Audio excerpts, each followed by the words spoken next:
Bueno, también este concepto que quería continuar con esto de que se ve como una postura estática, que uno está meditando Claro, sí. solamente, que uno no hace Pues no, nada, mi que ciela. yoga es súper tranquilo. No.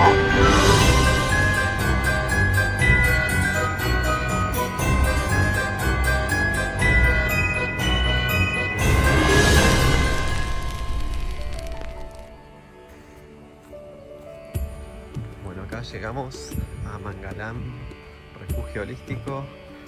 A ver a mi amiga. Hola. Adelante. Hola y Sentados. bienvenidos a este nuevo episodio, futuro podcast, futuro episodio de YouTube, en donde entrevisto a diferentes personalidades, amigos, amigas, amigues, que me van a ir contando sobre lo que hacen. En este caso estoy con mi amiga y profe de Hatha Yoga con elementos, terapeuta de masaje tradicional tailandés, Celeste Lim. En su espacio en Mangalam. Refugio holístico. Refugio holístico, se quedaba. Siempre me falta la última parte, pero bueno, ahí estamos. En donde yo practico yoga con ella y bueno, recientemente me incorporé para flexibilizar partes de mí que están ahí moviéndose. Entonces, empezamos, ¿te parece? Bárbaro. Bueno, Celes, quería que me digas qué fue lo que te llevó por primera vez al mundo de yoga y cuál fue tu referente en tus comienzos. Bueno, mi primer acercamiento, en realidad siempre comento, fue a través de mi abuela, que mi abuela practicaba. En ese momento practicaban las abuelas. Estoy hablando de los 90 por ahí. Yo sabía que mi abuela practicaba yoga y ella de vez en cuando me enseñaba alguna postura o algún tip, digamos, en general, Sí. para, no sé. Mi abuela era muy entre religiosa y espiritual, no tenía como ese mix porque era muy creyente.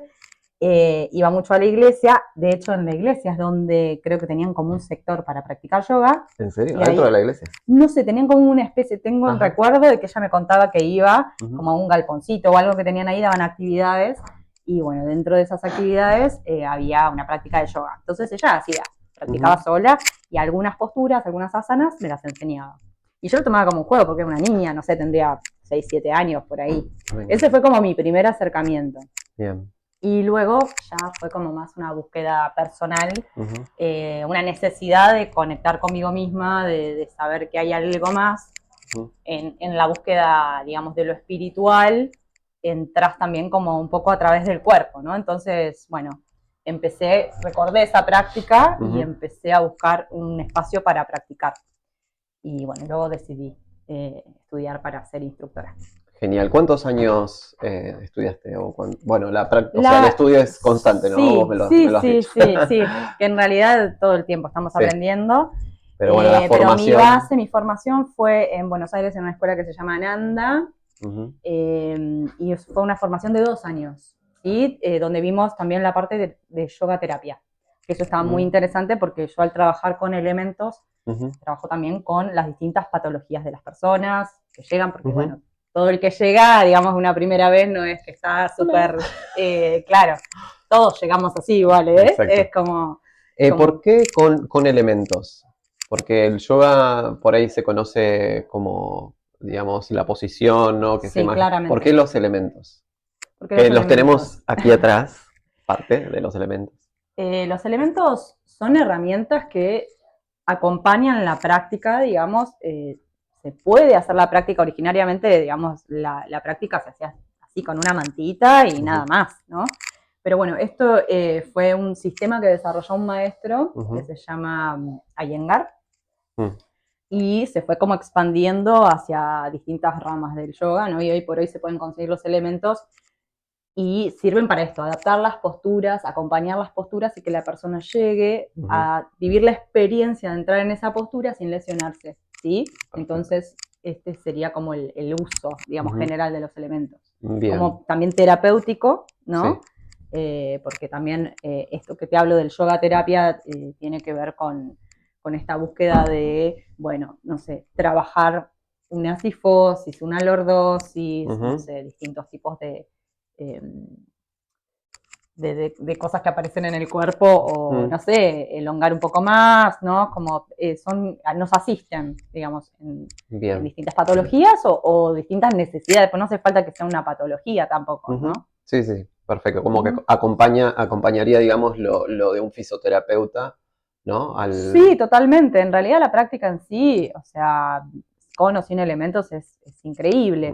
Pero a veces no tenemos cierta conciencia o cierta propiocepción del cuerpo, entonces el elemento, bueno, es un apoyo más, nos ayuda, nos habilita a llegar a experimentar, ¿no? Una apertura, no sé, si me vienen posturas, por ejemplo, con un bolster. Como el que Como estoy el que apoyado. estamos sentados, claro.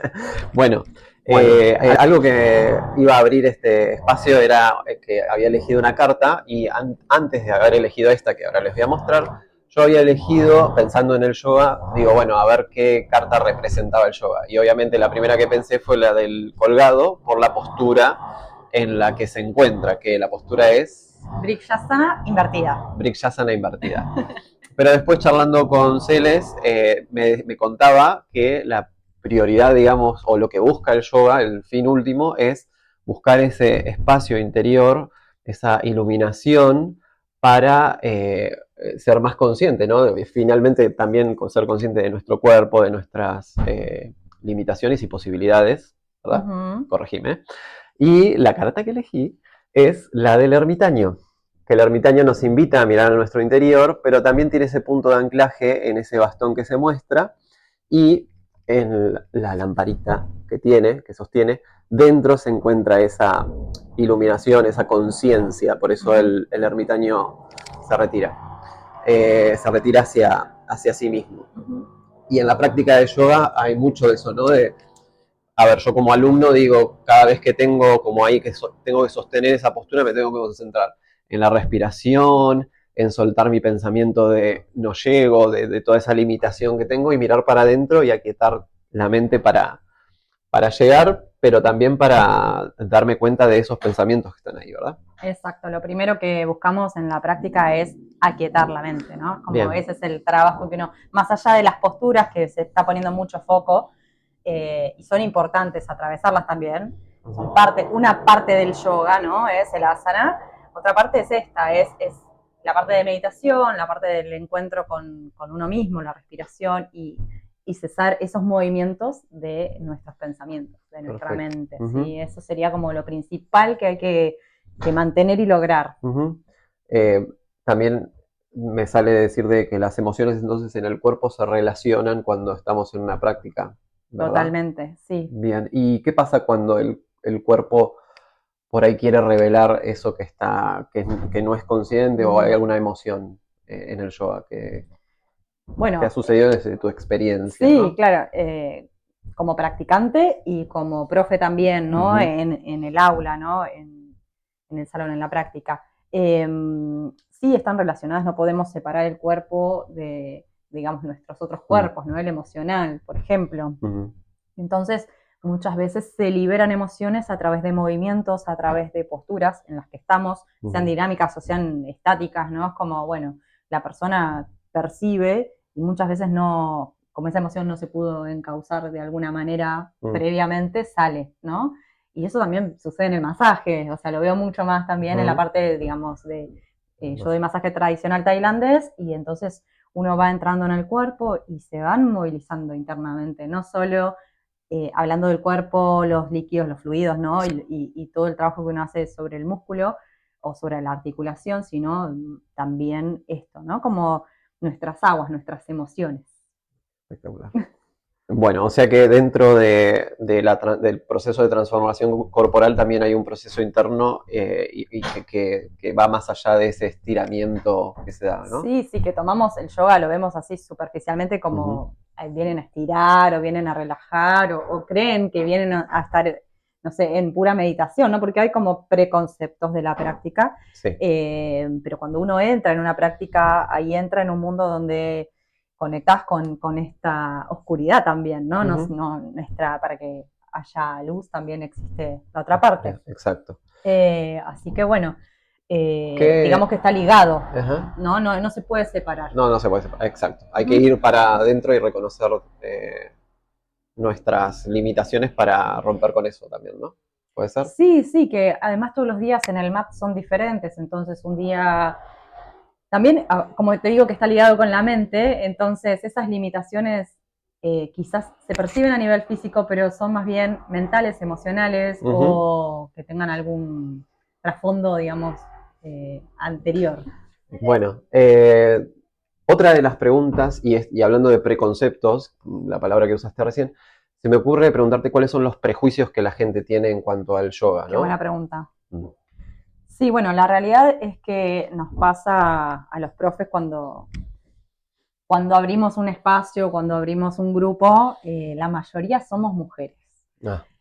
Hay un preconcepto de que la práctica la hacen las mujeres porque por lo general los hombres se autodefinen como acortados, como no tengo elasticidad, como ¿no? Sí. Entonces, justamente es lo que más tienen que hacer, es acercarse a la práctica, y la práctica no discrimina en cuanto a ni identidad sexual, ni cuestión física, sí. Justamente al contrario, es para todos. O sea, el tema es acercarse, no frustrarse y poder practicar y sentir, ¿no? Ese cambio de lo que veníamos hablando, ¿no? Como esa transformación que se hace en el cuerpo, en la mente, en el ser, cuando uno comienza a practicar y se encuentra en el mat con sus limitaciones, con sus días buenos, sus días malos, con la emoción, con esa conexión que uno puede tener. Bien, buenísimo. Y otro de los prejuicios que se me viene a la mente es también relacionar al yoga con algo religioso, que también está bueno aclarar que el yoga tiene una filosofía budista, ¿era? No. ¿No? Bueno, corríjame. Vamos. ¿Querés cortarla? No, seguimos. Si yo no, o sea, por algo voy a yoga. El yoga, a ver, inicialmente, bueno, también este concepto que quería continuar con esto de que se ve como una postura estática, que uno está meditando solamente, claro, sí. Que uno no hace nada, pues no, que el yoga es súper tranquilo, no. que bueno, ¿qué voy a hacer? ¿No? Y esta cuestión de parar la cabeza, porque uy, me voy a aburrir si tengo que estar ahí sentado, que bueno. Sí. Se cree eso, como también se cree que hay que tener esto que me preguntás, que hay que ser de una religión, que hay que tener algún tipo de credo en particular. En este caso vos me decís, bueno, relacionado al budismo. Claro. No. No. No.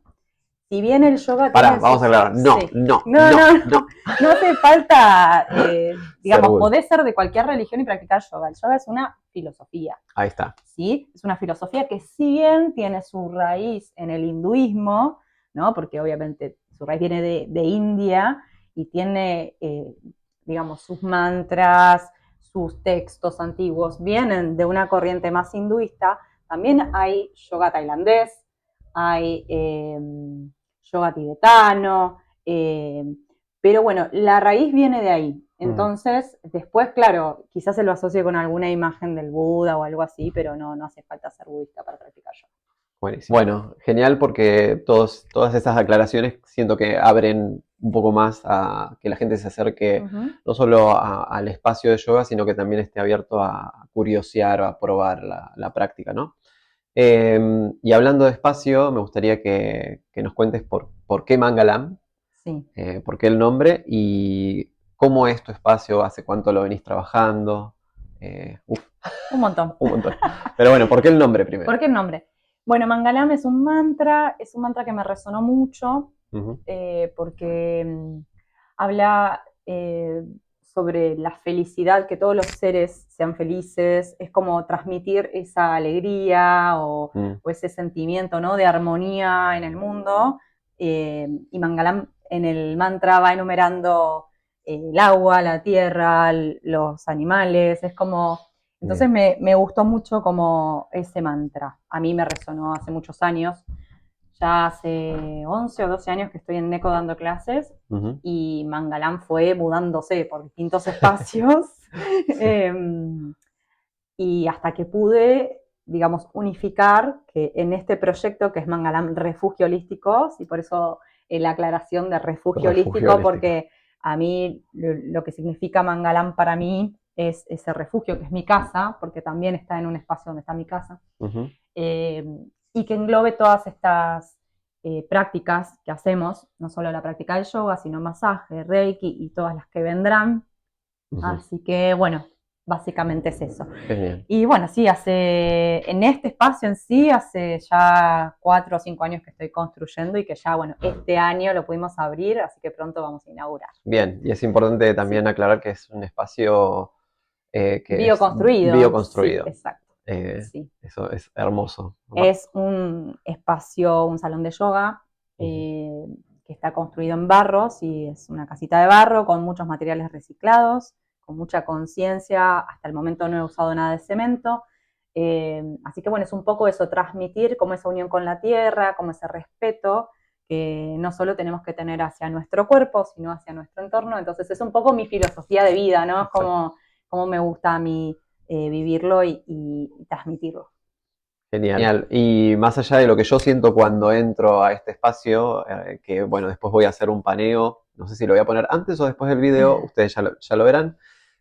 Más allá de cómo me siento yo, me gustaría que vos me digas qué querés que sienta la gente cuando entra a tu casa, como vos lo describís, o parte de ella. Claro.